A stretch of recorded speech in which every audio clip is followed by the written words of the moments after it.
حدود الله ومن يطع الله ورسوله يدخله جنات تجري من تحتها الأنهار خالدين فيها وذلك الفوز العظيم. ومن يعص الله ورسوله ويتعد حدوده يدخله نارا خالدا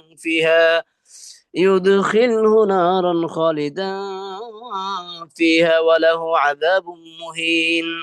واللاتي يأتين الفاحشة من نسائكم فاستشهدوا عليهن أربعة منكم، فإن شهدوا فأمسكوهن في البيوت حتى يتوفاهن الموت أو يجعل الله لهن سبيلا. واللذان يأتيانها منكم فآذوهما فإن تابا وأصلحا فأعرضوا عنهما إن الله كان توابا رحيما. إنما التوبة على الله للذين يعملون السوء بجهالة ثم يتوبون من قريب فأولئك يتوب الله عليهم وكان الله عليما حكيما. وليست التوبة للذين يعملون السيئات حتى إذا حضر أحدهم الموت قال إني تبت الآن ولا الذين يموتون وهم كفار أولئك أعتدنا لهم عذابا أليما. صدق الله العظيم.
حميد مجيد.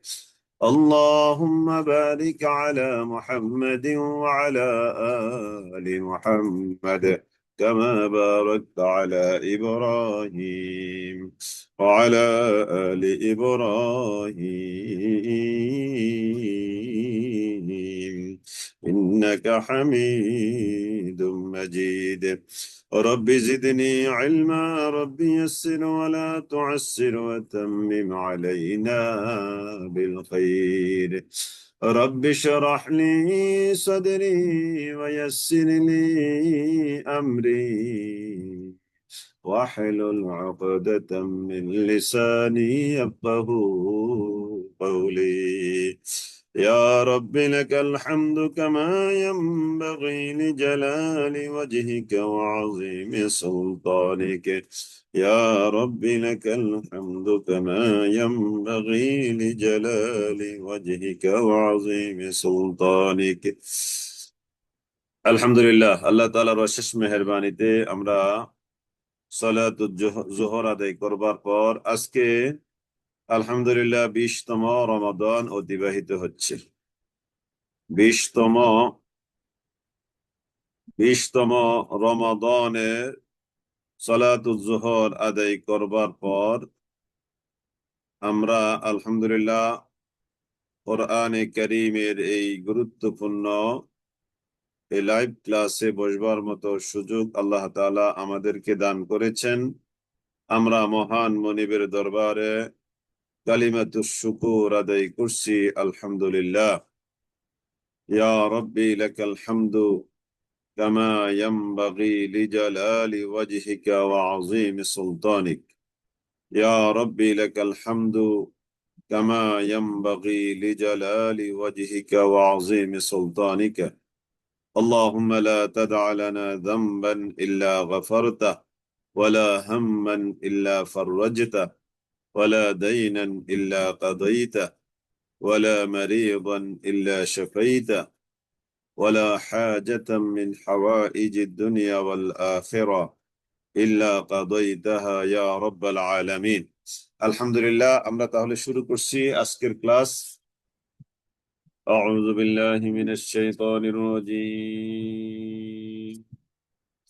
أعوذ بالله من الشيطان الرجيم. بسم الله الرحمن الرحيم. يوصيكم الله في أولادكم للذكر مثل حظ الأنثيين. يوصيكم الله. ইউসি আদেশ করছেন, ওসিয়ত করছেন। ওসিয়ত মানে আদেশ, নির্দেশনা দিচ্ছেন। কোন তোমাদেরকে? আল্লাহ, আল্লাহ তাআলা। আল্লাহ তাআলা তোমাদেরকে নির্দেশনা দিচ্ছেন ফি আওলাদিকুম, তোমাদের সন্তানদের ব্যাপারে। তোমাদের সন্তানদের ব্যাপারে আল্লাহ তাআলা তোমাদেরকে আদেশ দিচ্ছেন। আল্লাহ তাআলা তোমাদেরকে কি দিচ্ছেন? আদেশ দিচ্ছেন তোমাদের সন্তানদের ব্যাপারে। ইউসিকুমুল্লাহ, আল্লাহ তাআলা আদেশ করছেন কুম, তোমাদেরকে, তোমাদের সন্তানদের ব্যাপারে। তোমাদের সন্তানদের ব্যাপারে আল্লাহ তাআলা তোমাদেরকে আদেশ করছেন। ইউসিকুমুল্লাহ, আল্লাহ তাআলা তোমাদেরকে আদেশ করছেন তোমাদের সন্তানদের ব্যাপারে। ইউসিকুমুল্লাহু, আল্লাহ তাআলা তোমাদেরকে আদেশ দিচ্ছেন ফি আওলাদিকুম, তোমাদের সন্তানদের ব্যাপারে। উত্তরাধিকার সম্পত্তি বন্টনের, বিলি বন্টনের 1 নম্বর সূত্র হলো এটা। আমরা এই উত্তরাধিকার মাল সম্পত্তি বিলি বন্টনের ব্যাপারে আরো একটু বিশদ আলোচনা আমরা দেখি কোন একটা সময় নিয়ে আমরা করতে পারি কিনা। একটু বিষয়টার জন্য লাগবে, এই জন্য জিনিসগুলো এখন রেডি নাই আপনাদেরকে, এই জন্য আমি আরো বিস্তারিত নিব ইনশাল্লাহ এক সময়। ইউসিকুমুল্লাহু ফি আওলাদিকুম লিযযাকারি মিসলু হাযযিল উনসায়াইন। ইউসিকুমুল্লাহ, আল্লাহ তাআলা তোমাদেরকে আদেশ করেছেন। লিযযাকারি, ইউসিকুমুল্লাহু ফি আওলাদিকুম, তোমাদের সন্তানদের ব্যাপারে, তোমাদের সন্তানদের ব্যাপারে আল্লাহ তাআলা তোমাদেরকে আদেশ করেছেন। এই 1 নম্বর সূত্র হলো লিযযাকারি মিসলু হাজ্জিল উনসায়াইন, ছেলে মেয়ে 2:1, এটা হলো 1 নম্বর সূত্র। ছেলে মেয়ে 2:1, লিযযাকারি মিসলু হাজ্জিল উনসায়াইন, ছেলে পাবে দ্বিগুণ, মেয়ে পাবে 1 গুণ। ফাইন কুন্না, 1 নম্বর সূত্র এটা গেল। ফাইন কুন্না নিসা, আর যদি মেয়ে হয় একাধিক, অর্থাৎ ছেলে না থাকে। ফাইন কুন্না নিসাআন ফাওকা ইসনাতাইনি, যদি 2 বা 2-এর অধিক মেয়ে হয়, ফালাহুন্না, তাহলে ওই মেয়েদের জন্য আছে থুলুসা মা তারাকা, ওই লোক যে সম্পত্তি রেখে মারা গেল তার 3/2 সুলুসা মানে 2/3, মা তারাকা মানে যা সে রেখে গেছে, যা সে রেখে গেছে ওখান থেকে 3/2 কে পাবে? যদি হয় মৃত ব্যক্তির মেয়ে 2 জন বা তার অধিক, যদি তার কি না থাকে, ছেলে না থাকে। যদি তার ছেলে না থাকে, কেবল 2 জন মেয়ে আছে, কেবল 2 জন মেয়ে আছে, যদি এমন হয়,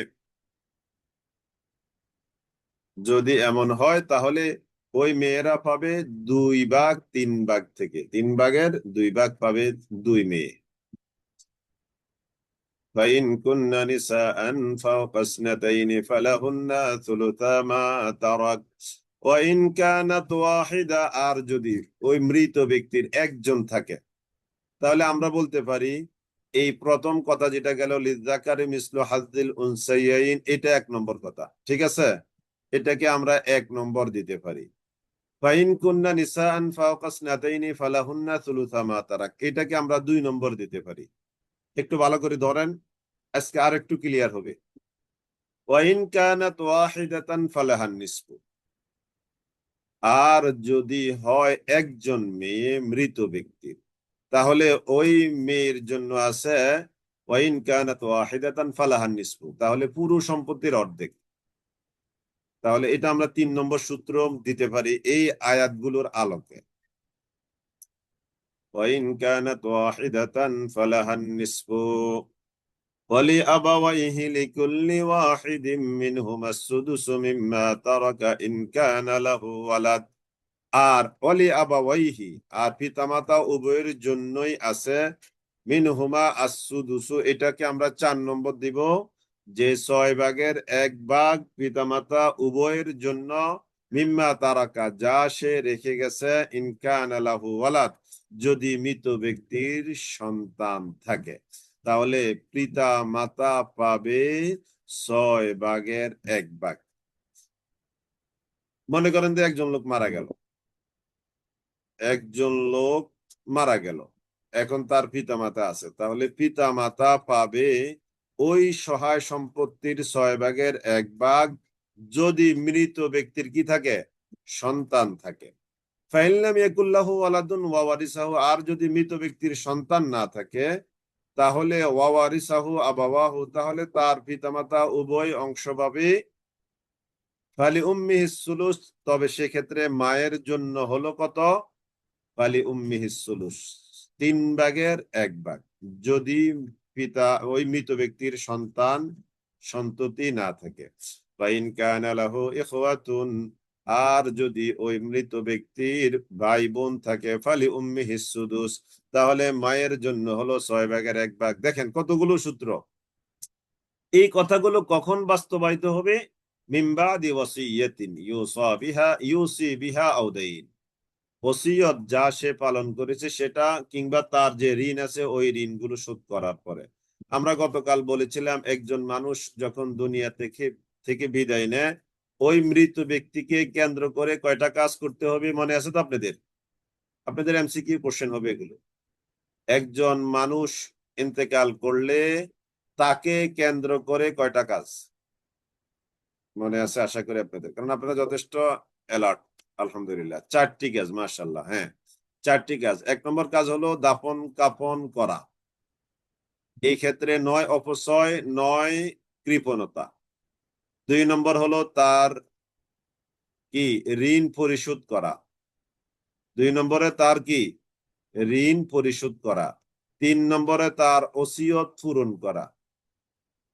4 নম্বরে হলো তার রেখে যাওয়া আর যে সহায় সম্পত্তিগুলো এই 3টা খরচ করার পরে আছে, ওই সম্পত্তি থেকে মানে উত্তরাধিকারী যারা তাদের মাঝে কোরআন হাদিস এবং ইজমায়ে উম্মত এর আলোকে বিলি বন্টন করা।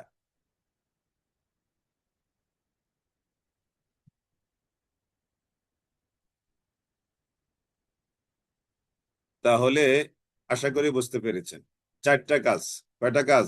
1 নম্বরে হলো দাফন কাফন, 2 নম্বরে তার ঋণ পরিশোধ, 3 নম্বরে তার ওসিয়ত পূরণ, 4 নম্বরে তার যে সহায় সম্পত্তি আর আছে দাফন কাফনের খরচের পরে, ঋণ পরিশোধের পরে, ওসিয়ত পূরণের পরে যে সম্পত্তি আছে, ওই সম্পত্তিগুলো যারা পাবে তাদের মাঝে বন্টন করতে হবে কোরআনের আলোকে, সুন্নাহের আলোকে, ইজমায়ে উম্মতের আলোকে। মেয়ের বাবার সম্পত্তির থেকে কি স্বামীর অংশ হবে? না, স্বামী তো থার্ড পারসন সিঙ্গুলার নাম্বার, স্বামী পাবে না। তো পাবে স্বামীর ওয়াইফ, তার মানে মেয়ে। যেমন আমার শ্বশুরের সম্পত্তি থেকে আমার ওয়াইফে পাবে, আমি পাবো না। আমি তো ওই ফ্যামিলির জন্য থার্ড পারসন সিঙ্গুলার নাম্বার, তাই না? এরকম আর কি। আবা উকুম ওয়া আবনা উকুম, আবা উকুম ওয়া আবনা উকুম, আবা উকুম ওয়া আবনা উকুম। 5টা নাই তো, 5 নম্বরটা কাইন্ডলি, 5 নম্বর নাই, 4 নম্বর পর্যন্ত আছে। আবা উকুম ওয়া আবনা। ও আপনারা যেটা জানতে চাচ্ছেন যে স্বামী পাবে কিনা, যেমন মনে করেন যে একজন বোন মারা গেল তার বাবার পরে, মানে বাবা মারা গেছে ধরেন না 2020 সালে, তো ওই মেয়ে মারা গেলে 2021 সালে, সাপোজ বাবার মৃত্যুর পরে মেয়ে মারা গেছে, তাহলে বাবার সম্পত্তি থেকে মেয়ে পাবে। তো মেয়ে তো মারা গেল, সম্পত্তি নেয় নাই, এক্ষেত্রে স্বামী এসে নিজের ওয়াইফের অংশ তো শ্বশুর বাড়ি থেকে বুঝে নিবে। এইটা হয়তো আপনি বুঝাতে চেয়েছেন। এটা কিন্তু স্বামীর অংশ না, স্বামী তার স্ত্রীর অংশটা আদায় করতে আসছে আর কি শ্বশুর বাড়িতে, এমনটা হয়তো বুঝাতে চাচ্ছেন আপনি। জীবিত থাকাকালীন 1/3 এর বেশি ওসিয়ত করতে পারবে না। দান না, ওসিয়ত। এটাকে এটাকে ওসিয়ত বলা হয়। এটাকে বলা হবে কি ওসিয়ত। আবাউকুম ওয়া আবনাউকুম লা তাদরুনা আইয়ুহুম আবাউকুম ওয়া আবনাউকুম, তোমাদের বাবা মা আর তোমাদের সন্তান সন্ততি, লা তাদরুনা, তোমরা জানো না, আইয়ুহুম, তাদের মধ্যে কে, আকরাবু, অধিকতর কাছাকাছি, লাকুম, তোমাদের জন্য, নাফআন, উপকারের দিক থেকে, উপকারের দিক থেকে কে তোমাদের কাছাকাছি, তোমাদের ছেলে মেয়েদের মধ্য থেকে, তোমাদের সন্তানদের মধ্য থেকে, এটা কিন্তু তোমরা জানো। এটা কিন্তু তোমরা জানো না। ফারিদাতাম মিনাল্লাহ, এটা হলো এই যে ফারিদা, এটা ফরজ, ফারাইজ। ফারিদাতুনের বহুবচন ফারায়েদ। ফারিদাতুম মিনাল্লাহ, এটা আল্লাহ তাআলার পক্ষ থেকে আবশ্যকীয় বিধানাবলী। ফরজ মানে কি? আবশ্যকীয় বিধানাবলী। ফারিদাতাম মিনাল্লাহ, ইন্নাল্লাহা কানা আলিমান হাকীমা, নিশ্চয়ই আল্লাহ তাআলা তিনি হলেন, কানা আলিমান, তিনি হলেন মহাজ্ঞানী, হাকীমান, তিনি হলেন প্রজ্ঞাময়। তিনি হলেন মহাজ্ঞানী, তিনি হলেন প্রজ্ঞাময়। এই ব্যাপারে শানে নজরটা একটু শুনেন। এই যে 11 নম্বর আয়াতটা গেল সূরা আন-নিসা এর।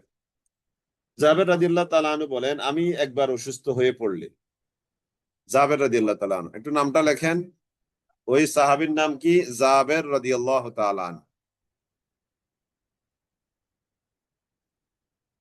জীবিত থাকাকালীন আপনি আপনার সকল সম্পত্তি দিয়ে দেন, সমস্যা কি? কিন্তু ঘটনা হচ্ছে যে আপনার ছেলে আছে, মেয়ে আছে, স্ত্রী আছে, এখন আপনি যদি বাড়ি গাড়ি রাস্তাঘাট সব দিয়ে দেন, মসজিদ মাদ্রাসা আল্লাহর রাস্তায়, তাহলে আপনি মারা যাওয়ার পরে আপনার ছেলে মেয়ে কি খাবে, কিভাবে তাদের ভরণ পোষণ হবে, আপনার স্ত্রী বিধবা হবে, সে কিভাবে ভরণ পোষণ এ, তার হবে, এগুলো তো আপনাকে মাথায় রাখতে হবে, তাই না? তাহলে এই জন্য ওসিয়তটা বলা হয়েছে। মানুষ তো কখন দান করে? বলিল আফওয়া, এটা তো কোরআনে আছে, অতিরিক্ত যা তা দান করো। কখনো কোরআন হাদিসে আপনি কোথাও পাবেন আপনার যা আছে সব আপনি মুক্ত হস্তে দান করে আপনি একবারে রাস্তার ফকির হয়ে যাবেন? ইসলাম কি এই শিক্ষা কখনো দিয়েছে? আপনি কোথাও পেয়েছেন? পান নাই। তো অতএব আমি আমি যদি সব দিয়ে দিই একেবারে আল্লাহওয়ালা হয়ে, তো আমার ছেলে তাদের পড়াশোনা কিভাবে চলবে, তাদের খাওয়া দাওয়া আমি এখন সব দিয়ে, তাহলে আমার স্ত্রী কিভাবে চলবে, আমার বাবা মা কিভাবে চলবে? এগুলো তো আমার মাথায় রাখতে হবে। এই জন্য বলা হচ্ছে অতিরিক্ত গুলো দান করবে। জি, তাহলে যে কথা বললাম, জাবের রাদিয়াল্লাহু তাআলা আনহু তিনি বলেন, আমি একবার অসুস্থ হয়ে পড়লাম। রাসূলুল্লাহ সাল্লাল্লাহু আলাইহি ওয়াসাল্লাম আবু বকর রাদিয়াল্লাহু তাআলা আনহুকে সাথে নিয়ে আমাকে দেখতে আসছেন। জাবের রাদিয়াল্লাহু তিনি অসুস্থ হলেন, আবু বকরকে সাথে নিয়ে নবী সাল্লাল্লাহু আলাইহি ওয়াসাল্লাম আমাকে দেখতে আসলেন। জাবের বলেন, আমি তখন অচেতন। তিনি বললেন, আমি তখন অচেতন। নবী করিম সাল্লাল্লাহু আলাইহি ওয়াসাল্লাম আমার কাছে আসলেন, এসে তিনি পানি চাইলেন, পানি নিলেন, তারপরে অজু করলেন এবং অজুর পানি আমার উপরে তিনি ছিটিয়ে দিলেন। নবী সাল্লাল্লাহু আলাইহি ওয়াসাল্লাম তার মোবারক হাত দিয়ে আমার উপরে তার অজুর পানি ছিটিয়ে দিলেন। এতে আমি এই হুঁশ ফিরে পেলাম, মানে আমি অচেতন অবস্থা থেকে আমি একটু সুস্থ হলাম, বা আমার এই জ্ঞান ফিরে আসলো। তখন আমি নবী করিম সাল্লাল্লাহু আলাইহি ওয়াসাল্লামকে জিজ্ঞাসা করি, ইয়া রাসূলুল্লাহ, আমার সম্পত্তি গুলো আমি কি করব? তার মানে আমি তো মুমূর্ষু অবস্থা, আমি তো মনে হয় চলে যাব, আমার সম্পত্তি গুলো কি করব? তখনই আল্লাহ তাআলা এই আয়াতখানা এই জাবের রাদিয়াল্লাহু তাআলা আনহু রাসূলুল্লাহ সাল্লাল্লাহু আলাইহি ওয়াসাল্লাম জাবের রাদিয়াল্লাহু তাআলা আনহু এর সামনে এই অবস্থায় এই আয়াত নাজিল করলেন। সুবহানাল্লাহিল আযীম। এই হলো এই সূরা। তাহলে বুঝতে পেরেছেন এই আয়াত শানে নজুলের বিষয়টা। জাবের রাদিয়াল্লাহু তাআলা আনহু তিনি অসুস্থ, রাসূল সাল্লাল্লাহু আলাইহি ওয়াসাল্লাম তাকে দেখতে গেলেন, সাথে আবু বকর। তাহলে রাসূল সাল্লাল্লাহু আলাইহি ওয়াসাল্লাম ওযু করলেন, ওযুর পানি জাবের রাদিয়াল্লাহু তাআলা আনহু এর উপরে ছিটিয়ে দিলেন। এতে জাবের রাদিয়াল্লাহু তাআলা আনহু কিছুটা সুস্থতা ফিল করলেন, অনুভব করলেন। তখন জাবের রাদিয়াল্লাহু তাআলা আনহু রাসূলকে জিজ্ঞাসা করলেন, ইয়া রাসূলুল্লাহ, আমি তো মনে হয় জীবনের শেষ লগ্নে, এখন আমি আমার সহায় সম্পত্তি গুলো কি করব? তখনই আল্লাহ তাআলা আমাকে এই ঘটনাকে কেন্দ্র করে এই আয়াত নাজিল করলেন। সুবহানাল্লাহিল আযীম। 11 নম্বর আয়াত। জি, 11 নম্বর আয়াত। মৃত মেয়ের ছেলে, মৃত মেয়ের ছেলে মেয়েদের অংশ কেমন হবে? নানা ভাগ থেকে তার কোনো ইনকাম নেই। ওই স্পষ্ট কথাবার্তা, আমি তো এটা থেকে বুঝতে পারি নাই। মৃত মেয়ের ছেলে মেয়ের অংশ কেমন হবে? মনে করেন যে একজন মেয়ে মারা গেছে, তার ছেলে মেয়ে আছে, ওকে। তো তার বাবার বাড়ির অংশ তো ওই যে মেয়ের আগে মারা যেতে হবে, তাহলে না এই মেয়ে বাবার অংশ থেকে পাবে।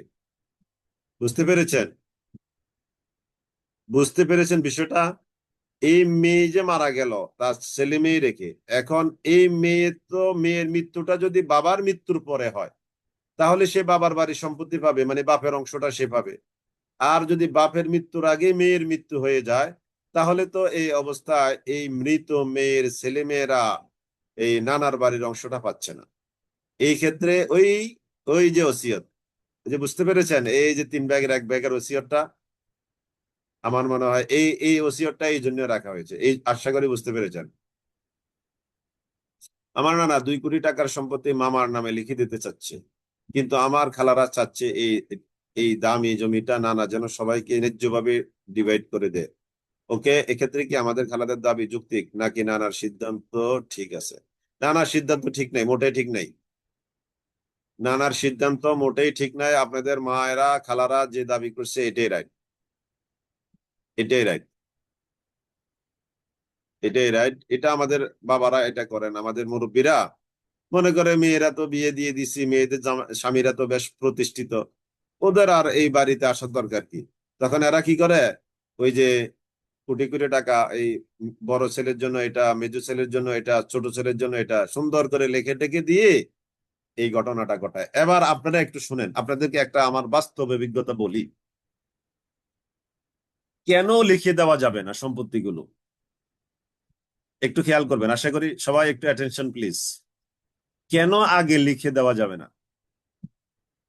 যেমন এক লোক, তার বয়স হলো 60 বছর, ছেলে মেয়েরা যার যার মতো করে বিয়ে শাদী হওয়ার পরে সবাই স্ব স্ব জায়গায় প্রতিষ্ঠিত, ওকে। আল্লাহ না করুক, সে কি করলো, আজকে সব ছেলে মেয়েকে ডেকে এনে কোরআনের আলোকে, হাদিসের আলোকে, ইজমায়ে উম্মতের আলোকে ওই 1 টাকা 2 টাকা ওই সূত্র ধরে ধরে ছেলেকে 2 লক্ষ টাকা এই সূত্র, মেয়েকে 1 লক্ষ টাকা এই সূত্র ধরে জমি জমা ব্যাংক বিলেজ যা আছে সব ভাগে ভাগে দিয়ে দিল, আজকে দিয়ে দিল। ওকে, এই লোকটার বয়স 60, এখনো শারীরিকভাবে যথেষ্ট ফিট। এখন আল্লাহ না করুক আগামী দিন এই লোকটার স্ত্রী মারা গেল, খেয়াল করেন, আগামী দিন এই লোকটার স্ত্রী মারা গেল, 2 মাস 3 মাস পরে এই লোকটা আরেকটা বিয়ে করলো, করতেই পারে, শারীরিকভাবে ফিট, নিজের স্ত্রী মারা গেছে, ছেলেরা মেয়েরা যা যার মতো করে স্ব স্ব জায়গায় প্রতিষ্ঠিত, এখন নিজে থাকবে কোথায়, এই বয়সে তো একটা সঙ্গী লাগে, তো সে বিয়ে করছে, আর ওখানে তার ছেলে মেয়ে হয়েছে, আবার আল্লাহ দিলে নতুন করে, হতে পারে আল্লাহ তাআলা দিয়েছেন। এবার নিজের কাছে কিন্তু জিরো, কারণ টাকা জমি জামা যা আছে সব ওই 6 মাস আগে ছেলে মেয়েদের নামে লিখে দিয়েছে, নিজে এখন খালি হাত, তাই না? এদিকে নিজের স্ত্রী, এদিকে নিজের একটা নতুন সন্তান আল্লাহ তাআলা দান করেছেন। এবার দেখেন এই লোকটা কেমন বেকায়দা পড়েছে। আপনারা কি বিষয়টা বুঝতে পেরেছেন? এই লোকটা এখন কেমন বেকায়দা পড়েছে, নিজের কাছে কিছুই নাই, নিজের কাছে জিরো। এই জন্য আগে লিখে দেওয়া যাবে না। আশা করি বিষয়টা বুঝতে পেরেছেন। কেন লিখে দেওয়া যাবে না আশা করি বুঝতে পেরেছেন। আশা করি বুঝতে পেরেছেন কেন লিখে দেওয়া যাবে না। এটা একটা ঘটনা। আপনি বলবেন আমি এটা বানিয়ে বলছি, না, এটা বাস্তব ঘটনা। আপনি মনে করবেন এটা বানিয়ে, না, এটা বাস্তব ঘটনা। তাহলে এটা হলো বাস্তব ঘটনা। নতুন যে ছেলে হলো, স্ত্রী নতুন বিয়ে করলো, তাহলে এদেরকে এখন কিভাবে চালাবে? এই লোক তো কোটি কোটি টাকা ছিল, খুব আল্লাহওয়ালার পরিচয় দিতে গিয়ে 6 মাস আগে সব ছেলে মেয়েদের নামে লিখে দিয়েছে। এখন নিজে ফাটা বাসা আটকা পড়ছে কিনা বলেন? ফাটা বাসা আটকা পড়ছে, পড়ছে। 2 নম্বর, আজকে লিখে দিল, আজকে অসুস্থ, মনে করেন যে আজকে অসুস্থ, প্রথম একটা কেস শেষ করলাম, আজকে অসুস্থ, সে মনে করলো আমি তো মরে যাব, আমার যে রোগ ধরা পড়ছে, ডাক্তারে বলছে আমি 3 মাস বাঁচবো, 3 মাস বাঁচতে পারি, ভালো মন্দ আমাকে খেয়ে যেতে হবে, সে আজকে কি করলো, ছেলে মেয়েদেরকে ডেকে এনে আল্লাহ ওয়ালার পরিচয় দিতে গিয়ে সব জমি জামা যার যার মতো করে লিখে দিল। লিখে দেওয়ার পরে দেখা গেল ডাক্তারে বলছে 3 মাস বাঁচবে, এই লোক আরো 10 বছর বাঁচছে। বুঝতে পেরেছেন? ডাক্তারে বলছে তুমি 3 মাস বাঁচতে পারো, আল্লাহ চাহে তো এই লোক আল্লাহ বাঁচাইলে আরো 10 বছর তাকে বাঁচাই রাখছে। এখন এই যে 10 বছর তার ওষুধ বলে লাগে না এই বয়সে, ভালো একটু খাবার দাবার মনে চায় না, স্বাভাবিক। মেয়েদের বাড়িতে গেলে একটু হাতে করে কিছু নিতে হয় না, কিন্তু নিজে তো মাশাআল্লাহ 10 বছর আগে ছেলে মেয়েদের নামে সব লিখে দিয়েছে। দেখছেন এই ঘটনা যে আমি বলছি এগুলো কিন্তু বাস্তব ঘটনা। তাহলে এই জন্য লিখে দেওয়া যাবে না, লিখে দেওয়ার কোনো নিয়ম নাই। কিন্তু আমরা বেশি পণ্ডিতি করতে গিয়ে এই লিখে দিয়ে ভেজাল। আল্লাহ না করুক এখন আমি লিখে দিলাম, তো আল্লাহ না করুক এখন আমার দুরারোগ্য রোগ, তো ট্রিটমেন্ট লাগবে না। আল্লাহ না করুক আমি লিখে দিলাম এখন স্ত্রী মারা গেল, আমার আরেকটা বিয়ে করতে হবে, স্বাভাবিক। তো আরেকটা বিয়ে করলে কি করতে হবে, ওখানে আল্লাহ দিলে ছেলে মেয়ে হবে, তাহলে ওরা তো কি পেলো, আমি আমার টাকা পয়সা সব হয়তো আগে ছেলে মেয়েদেরকে লিখে দিলাম। তাহলে সুতরাং এগুলো আমরা বানিয়েছি, এগুলো আমরা বানিয়েছি এই সমস্ত লেখা টাকার নিয়মগুলো। ঘটনাটা হলো কি জানেন, ঘটনাটা হলো আমাদের সমাজে ইসলাম নাই তো, ইসলাম না থাকার কারণে এই সমস্যাগুলো। আজকে যদি সমাজে ইসলাম পালন করা সবার মধ্যে থাকতো, তাহলে এই লিখে দেওয়ার লিখে নেওয়ার এই প্রয়োজনীয়তা আমাদের কারোই আসতো না।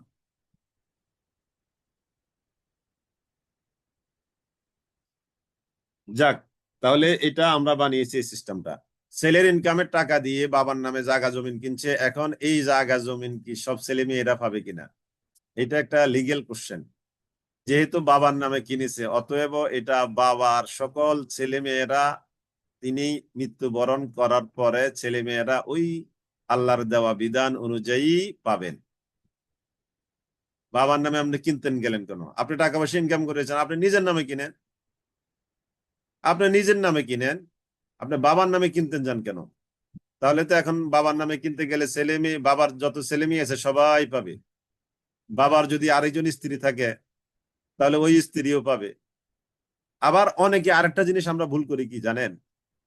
মনে করেন যে আপনি বিয়ে করছেন এখন থেকে 15 বছর আগে, আপনার এখন 2 ছেলে মেয়ে, আপনি এখন ভালো ভালো জমি কিনে এই 2 ছেলে মেয়ের নামে লিখে দিলেন বা কিনলেন ওদের নামে। 20 বছর পরে আল্লাহ চাহে তো আরেকজন ছেলে আপনাকে দান করছে আল্লাহ।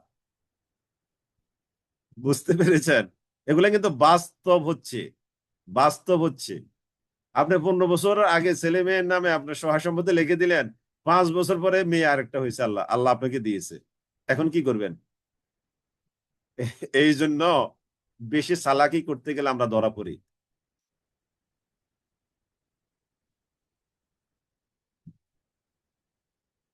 ছেলেরা যদি বাবার কাছ থেকে কিছু লিখিয়ে জমি নিয়ে নেয় সেটা কি ঠিক? অবশ্যই ঠিক না, অবশ্যই ঠিক না। এগুলা সবই আমরা ভুল করছি। এগুলা শুনেন, আমরা একটা দুইটা কেস স্টাডি আমি এখানে বললাম, আরো অনেকগুলো আছে। আমি দেখি আমার একটু চিন্তা করছি যে আপনাদের বিষয়টা নিয়ে আরেকটু ডিপলি আলোচনা করবো ইনশাল্লাহ। বাস্তব হাতে কলমে কিছু আমরা দেখাতে চেষ্টা করব। এইগুলো আমরা অনেক সমস্যার সম্মুখীন হই যখন শরীয়তের বিধান আমরা লঙ্ঘন করি। হরেক রকম সমস্যা, হরেক রকম। আমার নলেজে কয়টা আছে, আপনার নলেজে বা কয়টা আছে? অনেক সমস্যা হয় সমাজে, এক এক এলাকায় এক এক রকম। এই জন্য আমাদের ইসলাম রাষ্ট্রীয়ভাবে থাকা দরকার। দ্বিতীয়ত, ইসলামের জ্ঞানগুলো আমাদের সবার মধ্যে আসা প্রয়োজন, তাহলে এই সমস্যাগুলো থেকে আমরা বাঁচতে পারবো। জি, ফরিদাতাম মিনাল্লাহ, ফরিদাতাম মিনাল্লাহ। এটা আল্লাহ তাআলার পক্ষ থেকে ফরিদা, এটা আল্লাহ তাআলার পক্ষ থেকে ফরজ। আসসালামু আলাইকুম।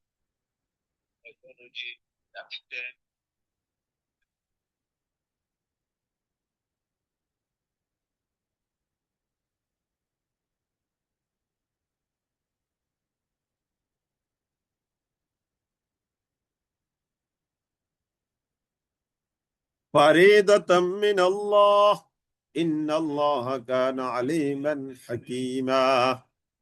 নিশ্চয়ই আল্লাহ তাআলা এই হুকুমগুলো দেওয়ার পরে, আল্লাহ তাআলা এই হুকুমগুলো দেওয়ার পরে এবার আল্লাহ তাআলা বলছেন ফরিদাতাম মিনাল্লাহ, এগুলো আল্লাহ তাআলার পক্ষ থেকে ফরজ। আমি আল্লাহর পক্ষ থেকে তোমাদের উপরে এগুলো ফরজ, আমি আল্লাহর পক্ষ থেকে এগুলো তোমাদের উপরে কি ফরজ। ইন্নাল্লাহা, ইন্নাল্লাহা নিশ্চয়ই আল্লাহ তাআলা, ইন্নাল্লাহা নিশ্চয়ই আল্লাহ তাআলা আলী কান আলিমান হাকিমা। এই যে দেখেন, আমাদের হয়তো বুঝে আসবে না। আমরা কয়টা জিনিস বুঝি বলেন? শরীয়তের কয়টা জিনিস বুঝি? আপনি বলেন, আমরা শরীয়তের কয়টা জিনিস বুঝি? আমরা যত বড় মহাপণ্ডিত হই না কেন। যেমন মনে করেন যে আপনি এখন অজু করলেন, অজু করার পরে আমরা ওই যে আমাদের বাতাস বের হলো, তো বাতাস বের হলে অজু ভেঙে যায়। এটার এটা কি কারণ? এটা এটার সাইন্টিফিক ব্যাখ্যা কি বলেন? এটার কোনো সাইন্টিফিক ব্যাখ্যা আছে? যে অজু করলাম এত কষ্ট করে শীতের মধ্যে, কনকনে শীত, তো একটু বাতাস বের হয়েছে, এখন আবার নাকি আমার অজুর জরিমানা দিতে হবে। এটা সাইন্টিফিক ব্যাখ্যা কি? এটা সাইন্টিফিক ব্যাখ্যা হলো ইন্নাল্লাহা কানা আলিমান হাকিমা। এটার সাইন্টিফিক ব্যাখ্যা হলো ইন্নাল্লাহা কানা আলিমান হাকিমা। তো এই যে এই যে ইন্নাল্লাহা কানা আলিমান হাকিমা, আল্লাহ তাআলা যে উত্তরাধিকারী এই বিধানগুলো দিলেন, এই বিধানগুলো আমাদের বুঝে আসুক অথবা না আসুক, মেয়ে 1 টাকা পাবে, ছেলে 2 টাকা পাবে, এই অংশ এই অংশ, এটা তোমরা সব বুঝবে না। এটা বুঝবে কে? ইন্নাল্লাহা কানা আলিমান হাকিমা, আমি আল্লাহ মহাজ্ঞানী, আমি আল্লাহ হাকিম, সুবহানাল্লাহিল আযীম। এই জন্যই তো, এই জন্যই তো আপনি কি করবেন? চোখ বন্ধ করে আল্লাহর বিধান মানতে হবে। চোখ বন্ধ করে আল্লাহ তাআলার বিধান কি করতে হবে? মানতে হবে। একজনে লিখেছেন, মনে করেন যে এক ছেলে একটু অর্থনৈতিক অবস্থা ভালো না, অর্থাৎ ছোট চাকরি করে, কম টাকা বেতন, ছেলে মেয়ে বেশি। আরেক ছেলে মনে করেন যে বেশি বেতনের চাকরি করে, তার ছেলে মেয়ে কম। তো ছোট ছেলে মনে করেন যে বড় ছেলে কম বেতনের চাকরি করে, ছোট ছেলে মাশাআল্লাহ হ্যান্ডসাম স্যালারি, তো বড় ছেলের একটু জমি বেশি লিখে দিলেন। তো আপনি লিখে দেওয়ার পরে আপনি 10 বছর বাঁচলেন, তো 10 বছর পরে দেখা গেল এই 10 বছরের মধ্যে বড় ছেলের অবস্থা ভালো হয়ে গেছে, ছোট ছেলে চাকরিটা চলে গেছে। খেয়াল করেন, আপনি কি গায়েব জানেন 10 বছরের মধ্যে কি ঘটবে, ঘটতে পারে? কিন্তু ঘটে গেছে, উল্টো হয়ে গেছে। যে ছেলের হ্যান্ডসাম স্যালারি ছিল তার চাকরিটা চলে গেল, কোম্পানি দেউলিয়া হয়ে গেল। আর যে ছেলে একটু আর্থিক অনটনে ছিল তাকে আল্লাহ তালা যে কোনো ছিলা একটা হ্যান্ডসাম ওলা চাকরি আল্লাহ তালা তাকে দিয়ে দিচ্ছেন। কিন্তু আপনি তো জমি দিয়ে দিচ্ছেন ছোট ছেলেরে, বড় ছেলের চাকরি নাই বা একটু কষ্ট হচ্ছে, ছেলে মেয়ে বেশি, স্ত্রী অসুস্থ থাকে বেশিরভাগ সময়। এখন কি করবেন আপনি বলেন? জমি তো দিয়ে দিচ্ছেন। কথাটা কি বুঝতে পেরেছেন? হ্যাঁ, এই জন্য আল্লাহর বিধান, আল্লাহর বিধানের উপরে যখন হাত দিতে যাবেন, ধরা ধরা ধরা, আল্লাহর বিধানের উপরে হাত দিতে যাবেন তো ধরা আছে ওখানে। আর এই জন্য আল্লাহ তাআলার বিধান হলো, আল্লাহ বিধান দিয়ে বলছেন বুঝবা না, এগুলো তোমরা বুঝবা না, এগুলো ইন্নাল্লাহ কানা আলিমান হাকিমা, আমি আল্লাহ হলাম প্রজ্ঞাময়, আমি আল্লাহ হলাম কি প্রজ্ঞাময়। আপনারা কি কিছু কিছু বুঝতে পেরেছেন? আপনাদের ধারণা কিছু কিছু কারেকশন হচ্ছে কিনা, যে লিখে দিয়ে গেলে কি সমস্যাটা হতে পারে? এগুলো যে হয় হবে এটা তো আল্লাহ তাআলা জানেন। এই জন্য তো লিখে দেওয়ার কোনো সুরত নাই, লিখে দেওয়ার কোনোই সুরত নাই। এমনও আছে, আমার বাস্তব অভিজ্ঞতা আমি আপনাদেরকে বলি, এক লোক তার একমাত্র ছেলেকে সব সম্পত্তি লিখে দিয়েছে, আর মেয়ে আছে 2-3 জন, তারা যার যার মতো করে স্বামীদের বাড়িতে আছে। শেষ বয়সে এসে ওই লোক, তার ছেলেটা বিদেশ থাকে, ছেলের বউ শ্বশুরের কোনো খোঁজ খবর নেয় না। ওই শ্বশুর এবার মেয়েদের বাড়িতে ঘুরে ঘুরে, এখানে 1 মাস, ওই মেয়ের বাড়িতে 1 মাস, ওই মেয়ের বাড়িতে 1 মাস। আপনি দেখেন, লিখে দিছে ছেলেরে সব সম্পত্তি, এখন শেষ বয়সে ছেলে বিদেশ আছে, টাকা পয়সাওয়ালা, বাবার খবর নেয় না, ছেলের বউ শ্বশুরের খবর নেয় না। এখন এই বৃদ্ধ লোক ঘুরে ঘুরে এই মেয়ের ঘরে 1 মাস, ওই মেয়ের বাড়িতে 1 মাস থাকে, ওই মেয়ের বাড়িতে 1 মাস থাকে। পরে এই লোকটা লাশ পাওয়া গেছে কোনো একটা খালে, আমি তার জানাজা শামিল হয়েছিলাম। এই লোকটার এই লোকটা মারা গেছে কোনো একটা খালে, হয়তো যাচ্ছিল এখান থেকে পড়ে গেছে, যাই হোক এটা জানা যায় না কিভাবে এখানে মারা গেল। মানে খালের পরে পানির মধ্যে বেশি উঠছে, 2 দিন পরে তাকে খুঁজে পাওয়া যায় না, এখানে তাকে পাওয়া গেছে। সম্ভবত এক মেয়ের বাড়ি থেকে আরেক মেয়ের বাড়িতে যাচ্ছিল, ধারণা করা হয়েছে যে এখানে সে হয়তো পড়ে গেছে, উঠতে পারে না পানি থেকে, এখানে সে পানি খেয়ে মারা গেছে। খুব দুঃখজনক ঘটনা নয় কি বলেন? এ হলো লিখে দেওয়ার ফজিলত। বুঝতে পেরেছেন? এই হলো লিখে দেওয়ার ফজিলত। আল্লাহ আল্লাহ, খুব দুঃখ লেগেছে ওই ঘটনাটা, পেলাম আমি ওই ঘটনাটা। জি, আসেন। ইন্নাল্লাহা কানা আলিমান হাকিমা ওয়ালাকুম নিসফু, আর তোমাদের জন্য রয়েছে অর্ধেক। তোমাদের জন্য মানে পুরুষদের জন্য রয়েছে, আমরা যারা পুরুষ, মা তারাকা আজওয়াজুকুম, তোমাদের স্ত্রীরা যা রেখে যায়, তোমাদের স্ত্রীরা যা রেখে যায়, ওই সম্পত্তি থেকে তোমাদের জন্য রয়েছে অর্ধেক সম্পত্তি। ইল্লাম ইয়াকুল্লাহুন্না ওয়ালাদ, যদি তোমাদের স্ত্রীদের কোনো ছেলে মেয়ে না থাকে, স্ত্রীর ঔরজ্জাত বলা হচ্ছে, ঔরজ্জাত বুঝছেন তো, মানে স্ত্রীর মাধ্যমে সন্তান। তো স্ত্রীর মাধ্যমে যদি কোনো সন্তান এই লোকের না থাকে, আর স্ত্রী যদি মারা যায়, আর স্ত্রী সহায় সম্পত্তি যা রেখে যাবে, এটার অর্ধেক এই ভদ্রলোক পেয়ে যাবে। ফাইন কানা লাহুন্না ফাইন কানা লাহুন্না, আর যদি তাদের জন্য ওই স্ত্রীর থাকে ওয়ালাদুন সন্তান মারা যাওয়ার সময়, ফালাকুমুর রুবউ মিম্মা তারাকনা, তাহলে তোমরা পুরুষ যারা, তোমাদের আছে 4/1 মনে করেন যে নাসিমা খাতুন মারা গেল, সাপোজ নাসিমা খাতুন মারা গেল, নাসিমার কোনো সন্তান নাই, আল্লাহ তাআলা দেননি, তাহলে তার রেখে যাওয়া সম্পত্তি থেকে অর্ধেক পেয়ে যাবে কে? অর্ধেক পেয়ে যাবে নাসিমার স্বামী আবুল কালাম। আর যদি নাসিমার ছেলে মেয়ে থাকে, নাসিমা মারা গেছে, তাহলে নাসিমার স্বামী নাসিমার রেখে যাওয়া সম্পত্তি পাবে, আবুল কালামে পাবে 4/1 এই সমস্ত বিধান কখন কায়েম হবে? মিন বাদি ওয়াসিয়াতিন ইউসিনা বিহা আও দাইন, এই যে যে বললাম না, একজন মানুষ মারা গেলে 4টা কাজ। 1 নম্বর হলো দাফন কাফন, 2 নম্বরে তার ঋণ পরিশোধ, 3 নম্বরে ওসিয়ত। এই যে ওসিয়ত ও ঋণ পরিশোধ করার পরে 4 নম্বরে গিয়ে এই সমস্ত সহায় সম্পত্তি যা আছে এগুলো বন্টন হবে। ওয়ালাহুন্নার রুবু। এবার মনে করেন যে নাসিমার স্বামী মারা গেছে। একটু আগে আমরা উদাহরণ দিতে গিয়ে নাসিমাকে মেরেছি, তাই না? জাস্ট তাকে মৃত বানিয়েছি। এবার নাসিমার স্বামী আবুল কালাম মারা গেছে। ওয়ালাহুন্নার রুবু। আর নাসিমার জন্য রয়েছে 4/1 মিম্মা তারাকতুম। আবুল কালাম বা আবুল কালাম জাতীয় এরকম আরো যত পুরুষ মারা যাবে, মারা যাওয়ার সময় যদি তারা রেখে যায় সহায় সম্পত্তি, ইল্লাম ইয়াকুল্লাকুম ওয়ালাদ। আবুল কালামের যদি কোনো ছেলে মেয়ে না থাকে, আবুল কালামের ঔরজাত কোনো ছেলে মেয়ে হয় নাই, আবুল কালাম মারা গেছে, নাসিমা জীবিত আছে তার স্ত্রী, তাহলে নাসিমা পাবে আবুল কালামের 4/1 পুরা সম্পত্তি থেকে। যদি আবুল কালামের নিজের কোনো সন্তান আদি না থাকে। ফাইন কানা লাকুম। আর যদি আবুল কালাম বা এই জাতীয় পুরুষের যদি কোনো সন্তান থাকে, তাহলে নাসিমা জাতীয় এরকম মেয়ে যারা স্ত্রী হয়ে বিধবা হবে, ফালাহুন্না সুমনু মিম্মা তারাকতুম, তাহলে এই নাসিমাদের জন্য থাকবে 8/1। বুঝতে পেরেছেন? তাহলে আমরা এখন আবুল কালামকে ধরেছি আর নাসিমাকে ধরেছি। জি। তাহলে এই নাসিমা পাবে কখন? 8/1 কখন পাবে? যদি আবুল কালামের কি থাকে? ছেলে মেয়ে থাকে। ছেলে থাকুক অথবা মেয়ে থাকুক অথবা একজন থাকুক অথবা একাধিক থাকুক, একই সূত্র।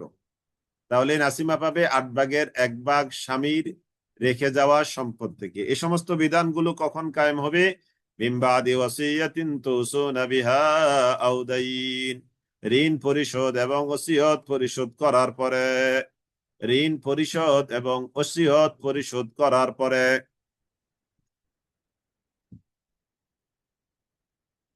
ওয়াইন কানা রাজুলুন, এই যে কালালা, গতকাল আমরা বলেছি কালালা, কালালা নিয়ে আমাদের প্রশ্ন।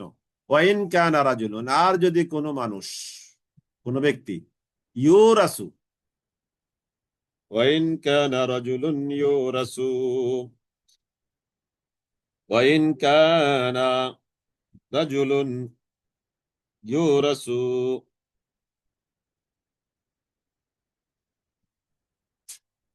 ওয়াইন কানা রাজুলুন,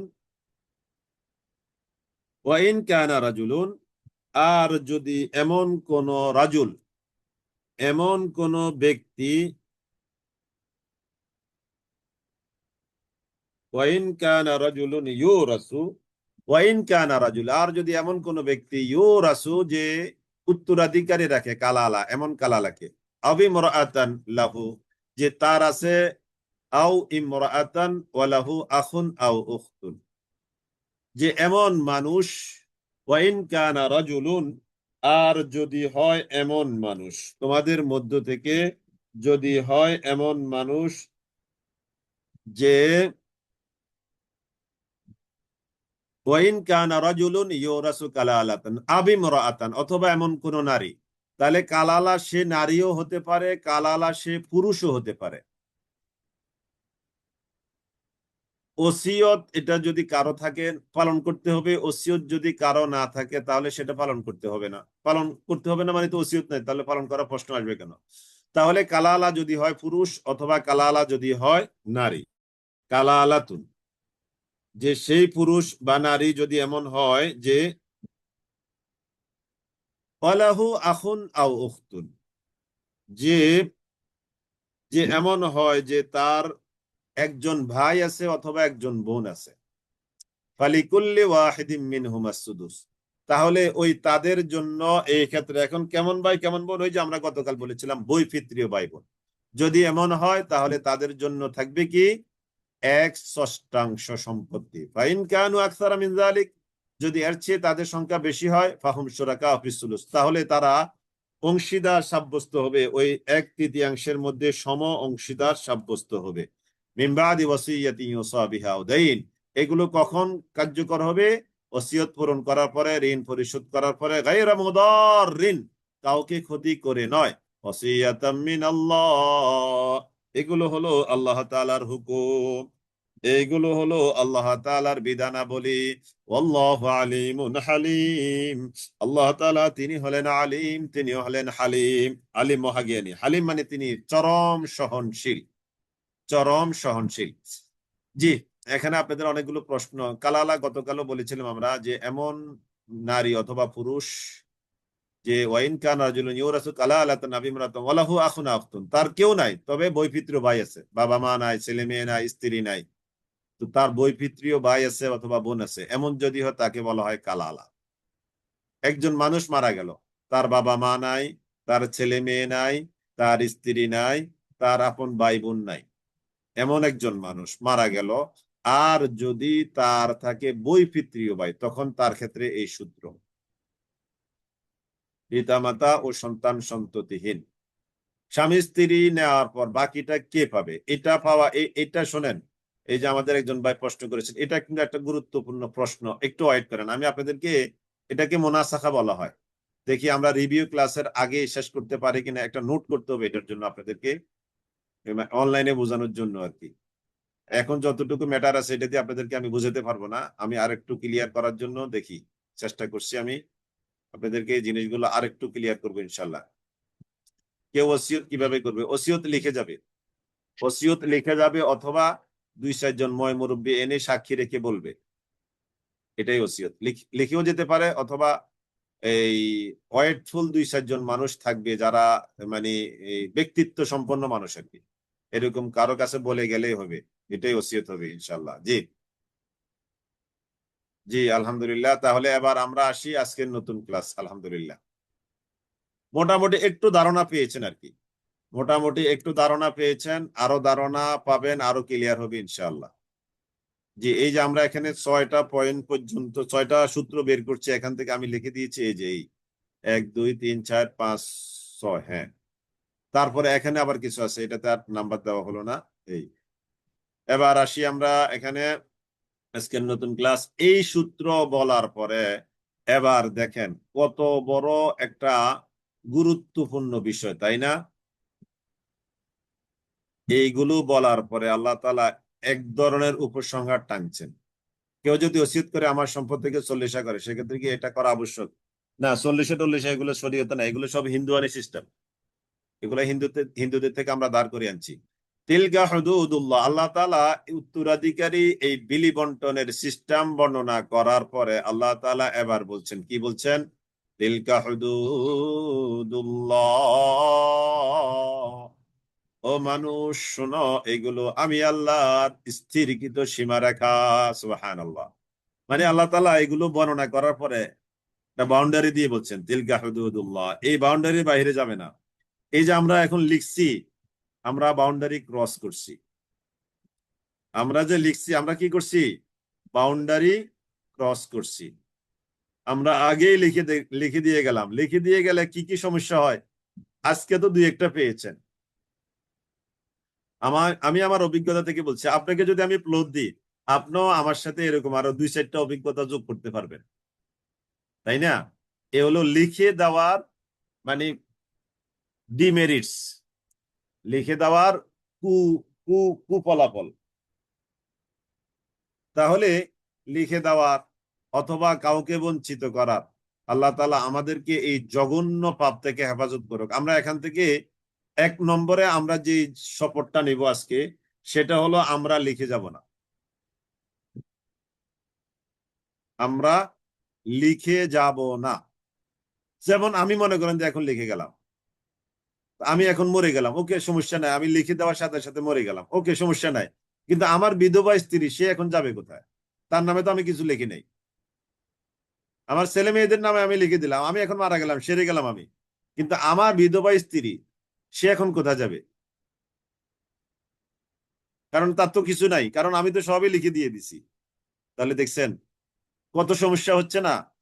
তাহলে 1 নম্বর, আমরা শপথ করব এখান থেকে লিখে দেওয়ার এই সিস্টেম থেকে আমরা দূরে আসতে হবে অবশ্যই। লিখে দিয়ে যাওয়ার এই সিস্টেম থেকে আমরা অবশ্যই দূরে আসতে হবে। তিলকা হুদুদুল্লাহ, তিলকা এইগুলো এতক্ষণ তোমরা যা শুনলা, হুদুদুল্লাহ, এগুলো হলো আল্লাহ তাআলার স্থিরকৃত সীমারেখা। তিলকা হুদুদুল্লাহ, এইগুলো হলো আল্লাহ তাআলার দেওয়া স্থিরকৃত সীমারেখা। ওয়া মান ইউতি'আল্লাহ ওয়া রাসূলাহু, যে ব্যক্তি আল্লাহ এবং তার রাসূলকে মেনে চলে। ওয়া মান ইউতি'আল্লাহ, আর যে ব্যক্তি আল্লাহকে মেনে চলে, ওয়া রাসূলাহু, এবং তার রাসূলকে মেনে চলে, ইউদখিলহু, তিনি তাকে প্রবেশ করাবেন, জান্নাতিন, এমন জান্নাতে, তাজরি মিন তাহতিহাল আনহার, যেই জান্নাতের তলদেশ দিয়ে নহর সমূহ প্রবাহিত হয়। যেই জান্নাতের তলদেশ দিয়ে নহর সমূহ প্রবাহিত হয়। সুবহানাল্লাহ। তাহলে যারা এইগুলো মানবে, বুঝতে পেরেছেন? আমরা যারা মানবো আমাদের জন্য এই ফলাফল, বেনিফিট। আর মানবো না যারা, তাদের জন্য কি, সেটাও একটু পরে আসবে। খালিদিনা ফিহা, তারা সেখানে চিরকাল থাকবে। তারা সেখানে চিরকাল থাকবে। ওয়াযালিকাল ফাওজুল আযীম, এটাই হলো বিরাট সাফল্য। সুবহানাল্লাহ। এটাই হলো কি, বিরাট সাফল্য।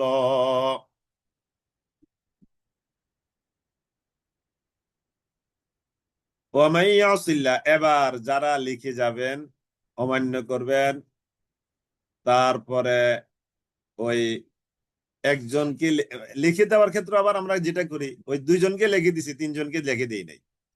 যাক, যদি কোনো সূত্রের আলোকে সবাইকে লিখে দিতাম, যাক, এটা তো এক ধরনের একটু কাছাকাছিতে আছে, যে আমি মারা গেলে তারা যেমন পাবে, আমি জীবিত থাকতে তেমনই দিয়ে গেলাম। যাক, এটা তো এক ধরনের ইনসাফের মধ্যে আছে, যদিও সিস্টেম খেলাফ হয়েছে। কিন্তু জঘন্যতর হয় কি, দুইজনকে দিয়েছে, দুইজনকে দেয় নাই, অথবা ছেলেদেরকে দিয়েছে, মেয়েদেরকে দেয় নাই, অথবা দুই মেয়েকে দিয়েছে, তিন নম্বর মেয়েকে দেয় নাই। আল্লাহ। ওয়া মান ইয়াসিল্লাহ ওয়া রাসূলাহু, যে ব্যক্তি আল্লাহর নাফরমানি করবে, ওয়া রাসূলাহু, এবং তার রাসূলের নাফরমানি করবে, এই যে ওয়া ইয়াতাআদ্দা হুদুদাহু, এবং আল্লাহ তাআলার এই স্থিরকৃত সীমারেখাগুলোকে যারা ক্রস করবে, সীমা লঙ্ঘন করবে, দেখেন তাদের কি হবে, ইউদখিলহু নারা, আল্লাহ তাআলা তাকে জাহান্নামে প্রবেশ করাবেন। নাউযুবিল্লাহ। ইউদখিলহু নারা, আল্লাহ তাআলা তাকে জাহান্নামে প্রবেশ করাবেন। খালিদান ফিহা, সে তার মধ্যে স্থায়ী হবে। ওয়ালাহু আযাবুম মুহিন, তার জন্য রয়েছে অপমানকর বা লাঞ্ছনাকর শাস্তি। এ যারা লিখে যাবেন, যারা লিখতে গিয়ে কম দিবেন একজনকে, বেশি দিবেন একজনকে, একজনকে মোটেই দিবেন না, এদের জন্য এই সমস্ত কথাবার্তাগুলো, এদের জন্য এই সমস্ত কথাবার্তাগুলো। তিলকা হুদুদুল্লাহ, এইগুলো হলো আল্লাহ তাআলার সীমারেখা। ওয়া মান ইউতি'আল্লাহ ওয়া রাসূলা, যে আল্লাহকে মেনে চলবে এই এই রুলস এর ক্ষেত্রে, ওয়া রাসূলাহু, এবং আল্লাহর রাসূলকে এই রুলস এর ক্ষেত্রে যে মেনে চলবে, ইউদখিলহু জান্নাতিন, আল্লাহ তাআলা তাকে জান্নাতে দাখিল করাবেন, তাজরি মিন তাহতিহাল আনহার, যে এমন জান্নাত যার তলদেশ দিয়ে নহর সমূহ প্রবাহিত হয়।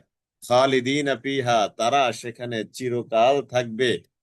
ওয়াযালিকাল ফাওজুল আযীম, এটাই হলো বিরাট সাফল্য। ওয়া মান ইয়াসিল্লাহ, আর যে ব্যক্তি আল্লাহকে অমান্য করবে, মানে আল্লাহকে অমান্য করবে, মানে আল্লাহর এই বিধানের প্রতি বিদ্যাঙ্গুলি দেখাবে, ওয়া রাসূলাহু, এবং তার রাসূলের বিধানের প্রতি বিদ্যাঙ্গুলি দেখাবে, ওয়া ইয়াতাআদ্দা হুদুদাহু, এবং কি করবে, সীমা লঙ্ঘন করবে আল্লাহ তাআলার এই হুদুদের সীমারেখার, ইউদখিলুহু নারা, আল্লাহ তাআলা তাকে আগুনে প্রবেশ করাবেন। খালিদান ফিহা, সেখানে সে চিরকাল অবস্থান করবে। ওয়ালাহু আযাবুম মুহিন, আর তার জন্য রয়েছে লাঞ্ছনাদায়ক, অপমানজনক শাস্তি। নাউযুবিল্লাহি মিন যালিক। আল্লাহর বিধান অনুযায়ী বাক করলেই তো হবে, লিখে দিতে হবে কেন? লিখে দেয় যে আমি মারা যাওয়ার পরে ছেলে মেয়েরা কামড়া কামড়ি করবে, এই জন্য তোমার এটা, তোমার এটা, তোমার এটা সুন্দর করে লিখে দিয়ে একবারে নিজে পিওর হতে চায় আর কি। এই জন্য এই কাজটা করতে যায় আমাদের অনেক ভাইয়েরা, অনেক বোনেরা, এটা তারা অন্যায় করেন। এরপরে আপনাদের প্রশ্ন ছিল, দেখি কয়েকটা প্রশ্ন নিই। আমার চাচা মেয়েদের কে, এক দুই দিয়ে বাকি সম্পদ ছেলেদের, মানে 1-2% করে দিয়ে কিছু কিছু দিয়ে আর কি, মানে লামসাম হিসাব নিকাশ ছাড়া দিয়ে বাকি সম্পদ ছেলেদেরকে সম্পদ দিয়ে দিয়েছেন, উনি বেঁচে আছেন। না, ঠিক করেন নাই, উনি ঠিক করেন নাই। উনি ছেলে মেয়েদেরকে ছেলে মেয়েদেরকে অত একটা সামান্য সামান্য দিয়া আর বৃহৎ অংশ ছেলের জন্য রেখে দিয়েছে বা ছেলেকে দিয়ে দিয়েছে, বা ছেলে যে দেয় না এটা তোমার জন্য বলে রাখছে।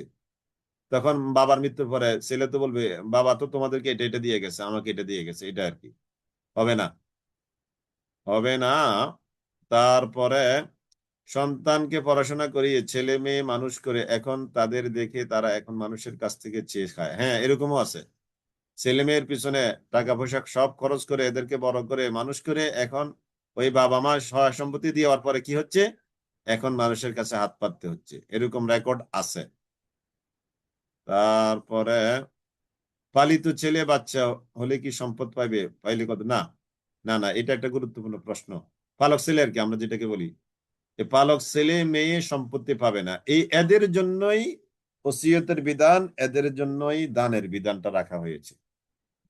আপনি যদি যে একটা মেয়ে আপনি পালছেন, এখন সে তো আপনার সম্পত্তি পাবে না শরীয়তের আলোকে, আপনি এখন এই স্পেশালি কিছু দিয়ে যেতে পারেন এদের জন্য। হুম, যাদের ছেলে সন্তান নাই, ওকে, শুধু মেয়ে আছে, তাহলে ওই ব্যক্তির সম্পদের মধ্যে কি তার ভাইয়েরা ভাগ পাবে? হ্যাঁ, এটা ভাবে। এই জন্য আমাদের দেশের পুরুষরা কি করে জানেন, যে তার হয়তো 3টা মেয়ে, ছেলে নাই, তো সে কি করে, এই সম্পত্তি অনেক টাকা পয়সা সব 3 মেয়ের নামে সুন্দর করে দলিল করে দিয়ে চলে যায়, আগে আগে দলিল করে দিয়ে যায়। না, আপনি দলিল করে দেওয়ার তো প্রয়োজন নাই। আপনি মারা যাওয়ার পরে আপনার মেয়েরা, ওই যে একটু আগে না আমরা আলোচনা করছি যে 3 মেয়ে, সাপোজ 3 মেয়ে হলে কি হবে বলেন তো দেখি, আপনারা তো একটু আগে পড়ে আসছেন। এক লোক মারা গেল, তার 3 মেয়ে আছে, পুরা সম্পত্তি থেকে 3 মেয়ে কতটুকু পাবে? দেখি দেখি দেখি, কে আগে লিখতে পারেন?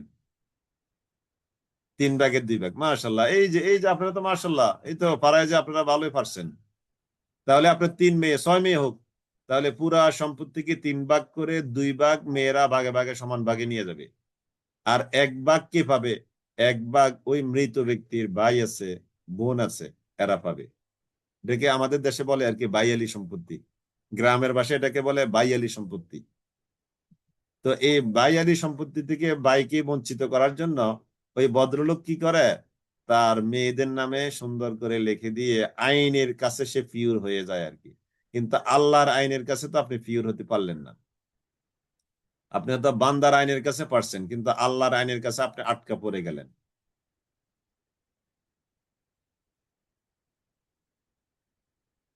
জি, তাহলে আমরা মোটামুটি এই আলোচনা থেকে যেটা বুঝতে পারলাম, লিখে দেওয়ার যেই খারাপ দিকগুলো আমাদের মধ্যে হচ্ছে, এটা লিখে দেওয়ার কারণে হচ্ছে।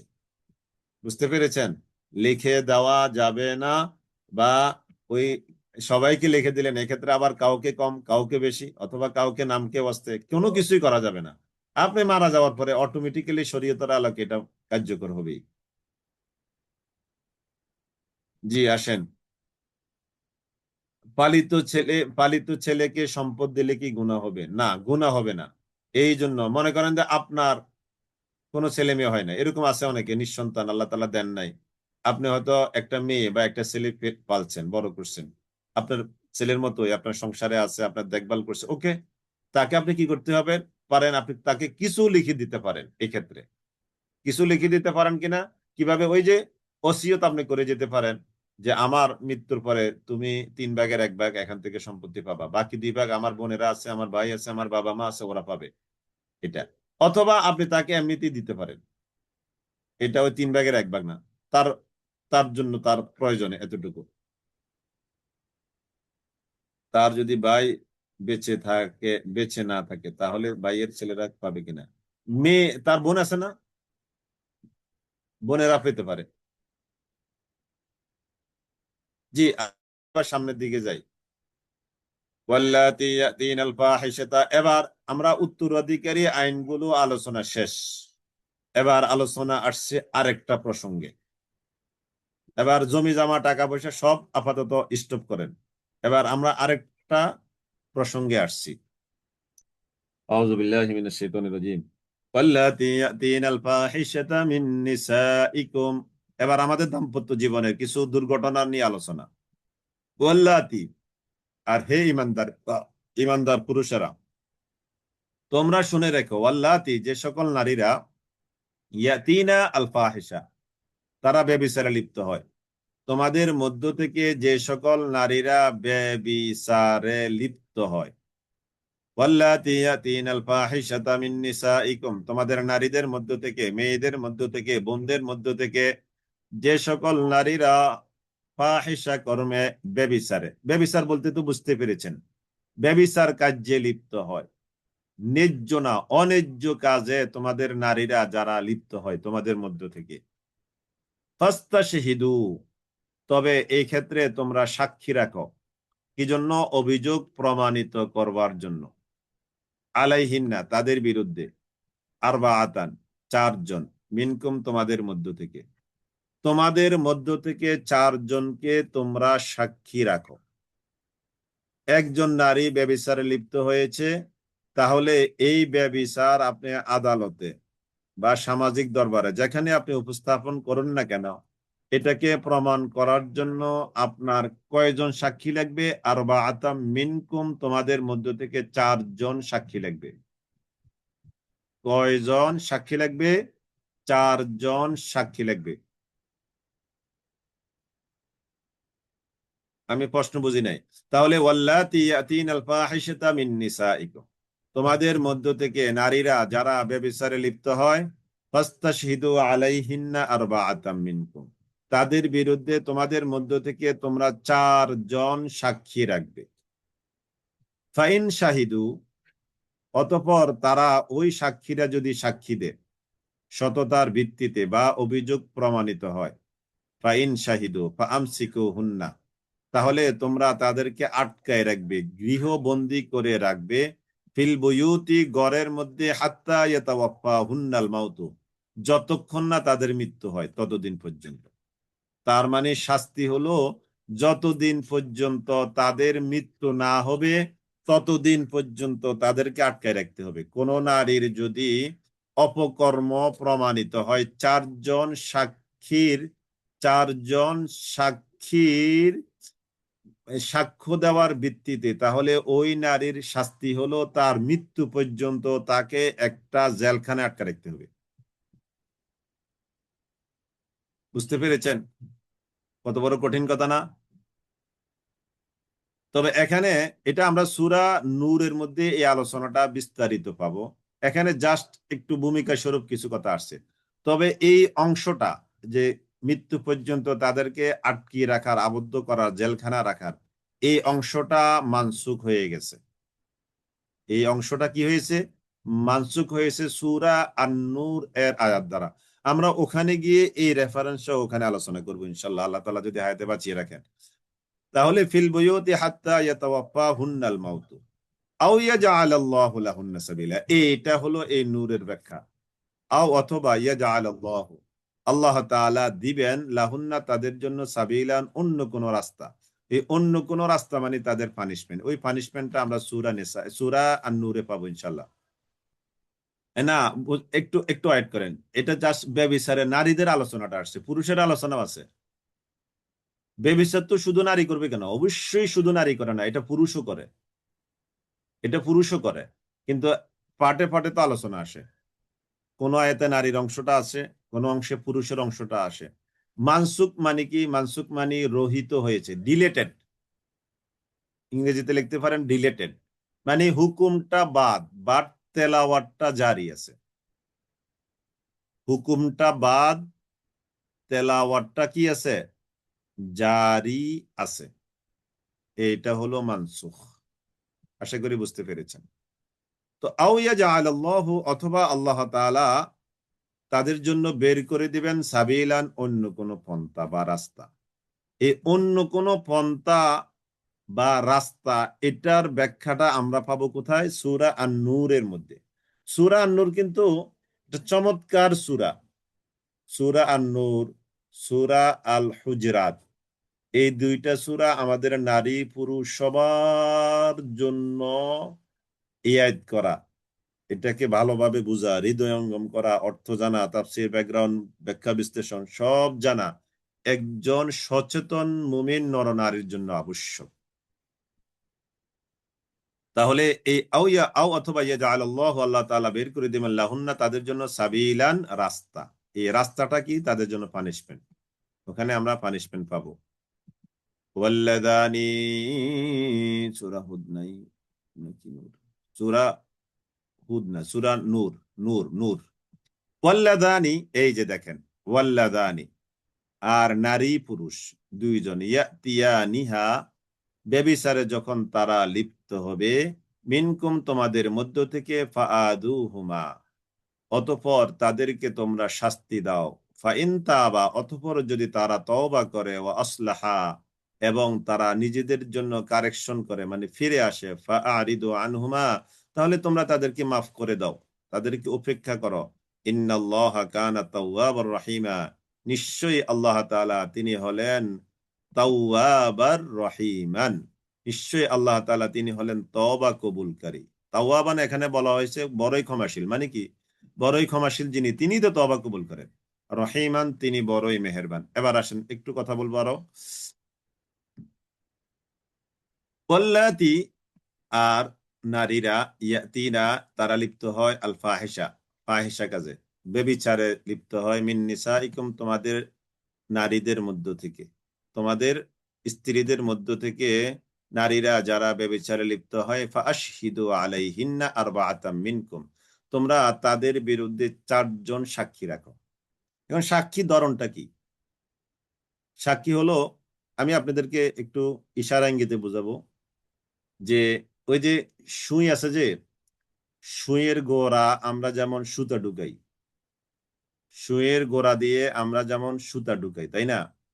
তো এটা যেমন দেখা যায়, মানে এই ক্ষেত্রে সাক্ষীটা হতে হবে এরকম, যে একজন নারী একজন পুরুষ অপকর্মে লিপ্ত হচ্ছে, আর এই লিপ্তর সিচুয়েশনটা যেন ওই সুই সুতার মতো এরকম হয়। এরকম এরকম অবস্থায় যদি যায়, তাহলে এই শাস্তিটা। তাহলে ফাআশহিদু, তাহলে সাক্ষী রাখবে তোমরা, আলাইহিন্না, তাদের বিরুদ্ধে, আরবাআতাম মিনকুম, তোমাদের মধ্য থেকে 4 জন।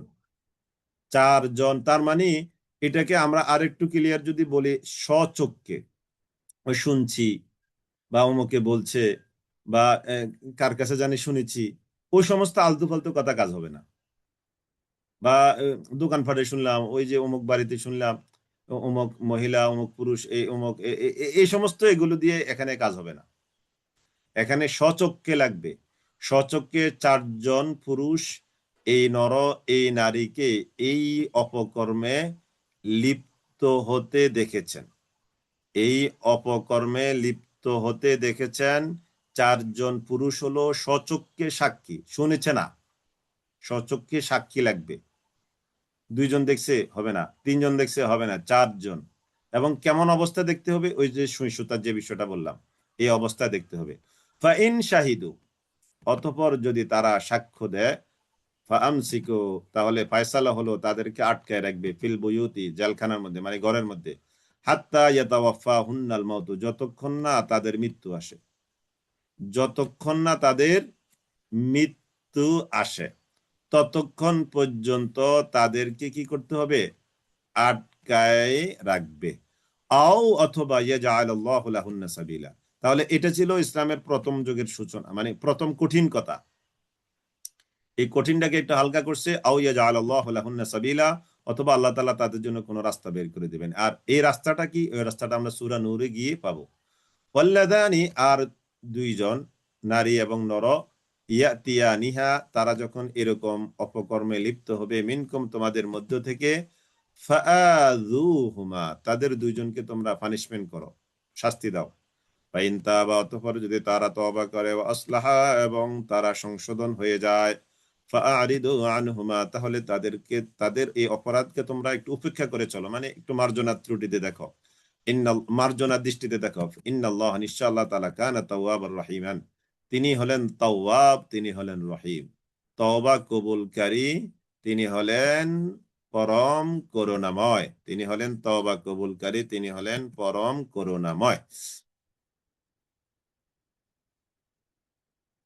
ইন্নামাত তাওবাতু আলাল্লাহ, এই গেল একটা আলোচনা গেল। এবার আরেকটু আসেন, সাক্ষী হবে পুরুষ, নারী না। এই ক্ষেত্রে নারী না, এক্ষেত্রে পুরুষ হতে হবে। এটা কিন্তু একটা খুব ডেঞ্জারাস অবস্থা। কিন্তু এটাকে এত কঠিন কেন করা হয়েছে জানেন? এটা আমাদের সমাজেও তো আমরা দেখি, মানে আন্তাজি আলতু ফালতু, মানে কারো হয়তো কারোর সাথে বনিবানা হয় না, তো তার নামে এরকম একটা কথা উঠে দেয়, এরকম সমাজে হয়েছে, হয়েছে, তাই না? হয়তো রাজনৈতিক কারণে তার সাথে আমার দ্বিধাদ্বন্দ্ব আছে, তো কথা একটা দুই তিনজনে উঠে দিছে। এই জন্য এখানে কত বড় এটা একটা ইজ্জতের বিষয়। একটা যদি কোনো ওই লোকটা হয় একটু সম্মানিত, মান সম্মানওয়ালা, দাপটশালী, ওই নারীটা হয়, ওই পুরুষটা হয়, আর তাদের নামে যদি এরকম এই কথাটা উঠায় একটা সম্মানিত মানুষ, শিক্ষিত মানুষ, তাহলে অবস্থাটা কি দাঁড়াবে বলেন? এই জন্য এটাকে আল্লাহ তাআলা অনেক কঠিন অবস্থা নিয়ে এসেছে, যে এটা শোনা কথা কাজ হবে না, এটা শোনা কথায় কাজ হবে না। অমুকে বলেছে, ওই সমাজে রটে গেছে, কাজ হবে না। ফেসবুকে তো কত কিছু রটে, তাই না? যত কিছু রটে তার সব কি কিছু, তার কি সব ঘটে? অবশ্যই না, কত কিছু রটে গেল ফেসবুকে। তো ইন্নামাত তাওবাতু আলাল্লাহ, ইন্নামাত তাওবাতু আলাল্লাহ, ইন্নামাত তাওবাতু, নিশ্চয় তওবা, আলাল্লাহি, আল্লাহ তাআলার, নিশ্চয় তওবা ওই ব্যক্তির জন্য, আল্লাহ তাআলার কাছে। ওই ব্যক্তির জন্যই প্রকৃত তওবা, মূলত যে ব্যক্তি, ইন্নামাত তাওবাতু আলাল্লাহি লিল্লাযিনা, তাদের জন্য যারা ইয়ামালুনা সুআ বিজাহালা, অজ্ঞতার কারণে অপরাধ করে, সুম্মা ইয়াতুবুনা মিন কারিবিন, আর অনতি বিলম্বে তারা তওবা করে ফিরে আসে। অনতি বিলম্বে তারা তওবা করে সাথে সাথে কি করে ফিরে আসে, ফাউলাইকা ইয়াতুবুল্লাহু আলাইহিম, এদেরকে আল্লাহ তাআলা তওবা কবুল করবেন। ওয়া কানা আল্লাহু আলিমান হাকিমা, আর আল্লাহ তাআলা তিনি হলেন সর্বজ্ঞ ও মহাপ্রজ্ঞাময়। ওয়ালাইসাতিত তাওবাতু, আর নয় তাওবা, লিল্লাযিনা, তাদের জন্য যারা ইয়ামালুনা সাইয়্যাত, যারা পাপের কাজ অনবরত করে যাচ্ছে, হাত্তা ইযা হাদারাকুমুল মাউত, এমনকি যখন তাদের কাছে মৃত্যু এসে উপস্থিত হয়, এমনকি যখন তাদের কাছে মৃত্যু এসে উপস্থিত হয়, তখনও তারা অনাচার দুরাচার করে। ইন্নামাত তাওবাতু, তাহলে তওবা কাদের জন্য দেখেন?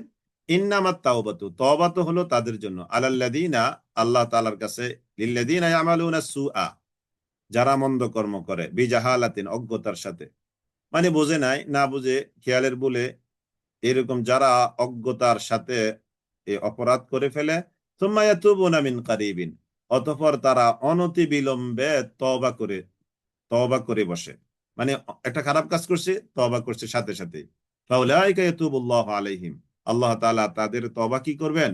কবুল করবেন।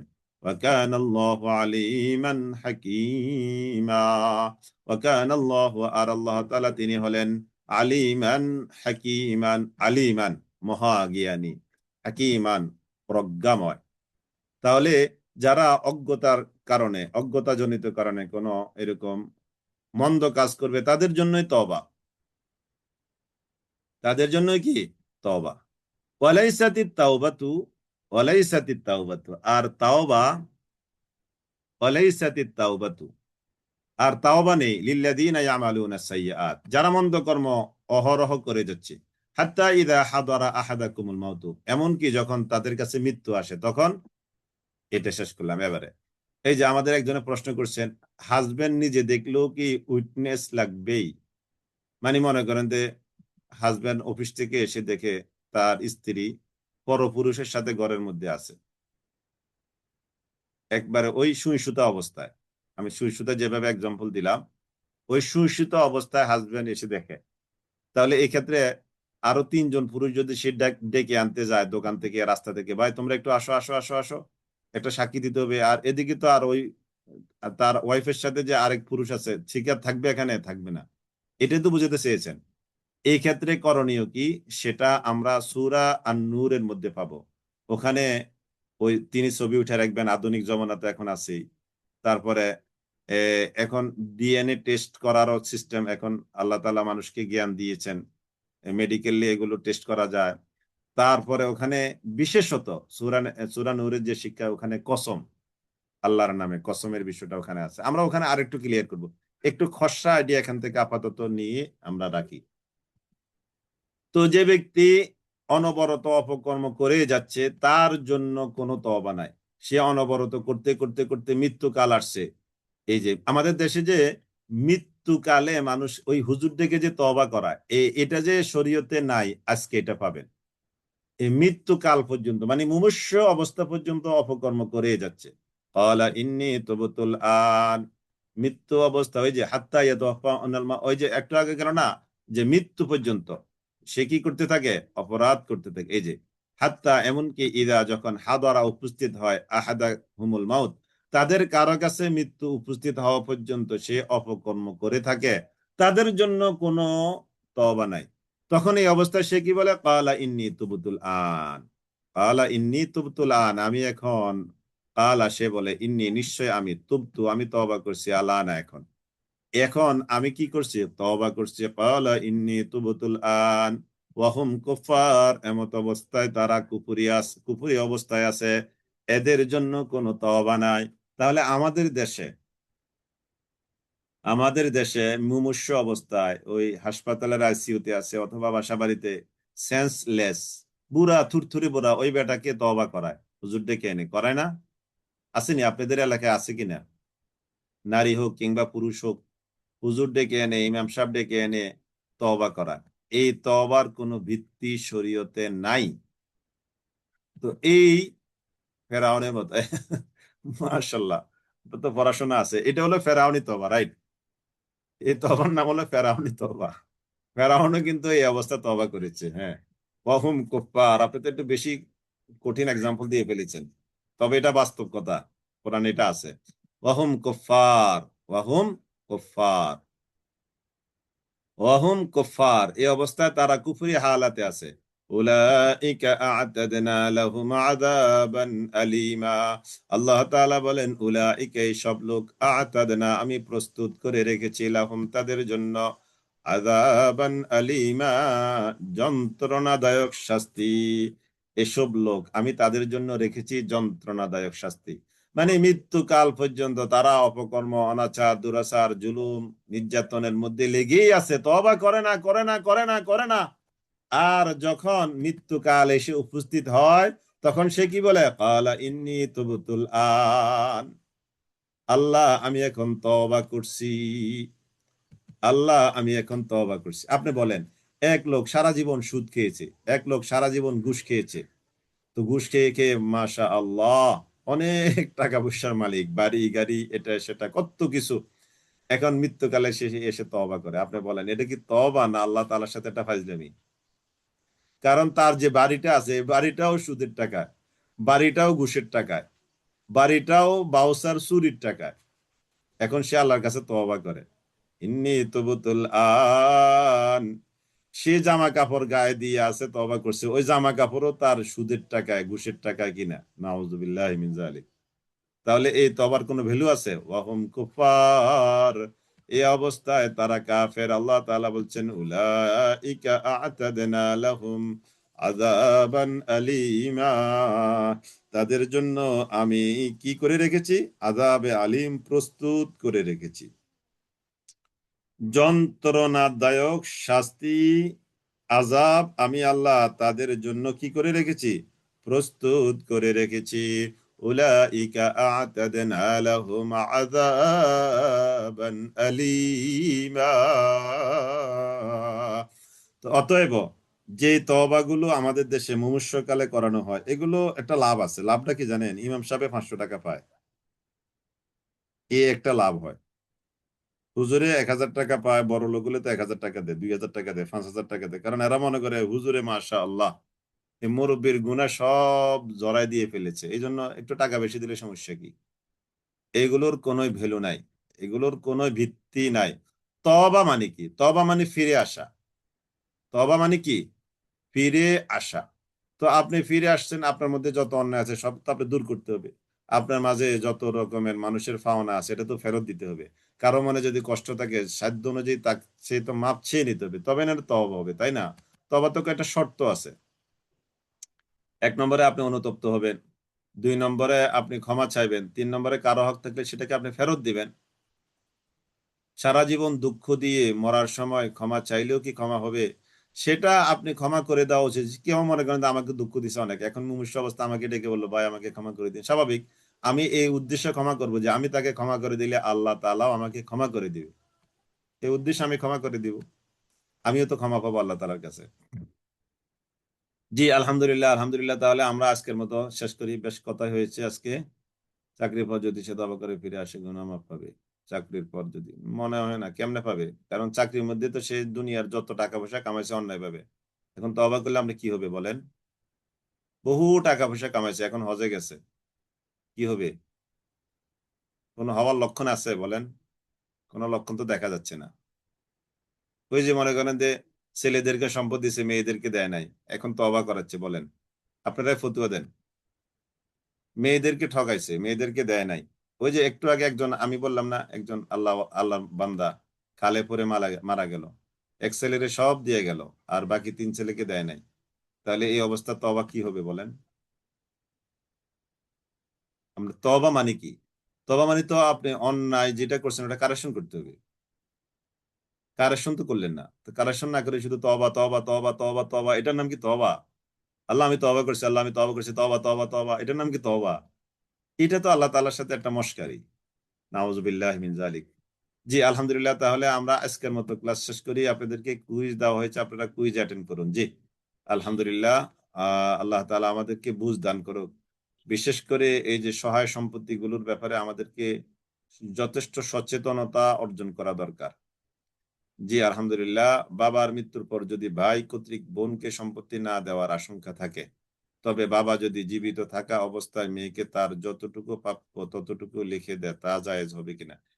এটা একটা করতে পারে।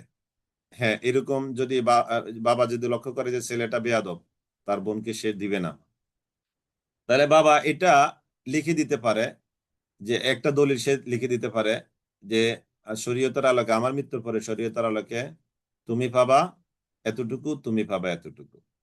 এটা যদি সে আশঙ্কা করে যে ছেলেটা বেয়াদব, গাউরা, অসভ্য, এরকম যদি মনে হয়, তাহলে এইটা সে করে দিতে পারে যে তোমার বোন এতটুকু পাবে, তুমি এতটুকু পাবা, এর ব্যত্যয় যেন না ঘটে। আমাদের দেশের এই সমস্যাটা হয়, বাবা মারা যাওয়ার পরে ভাইয়েরা বোনদেরকে দেয় না, কোনো আওয়াজ নাই, কোনো আওয়াজ তোলে না, আর বোনেরাও শরমে আওয়াজ দেয় না, মনে হয় যে কিছুই হয় নাই।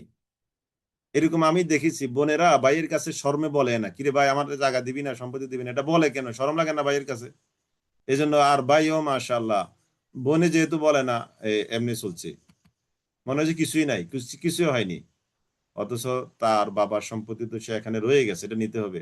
এরকম অনেক আছে, অনেক আছে। এই জন্য এটা দরকার, আমরা সচেতনতা, আল্লাহর ভয় আমাদের অন্তরে আসা দরকার।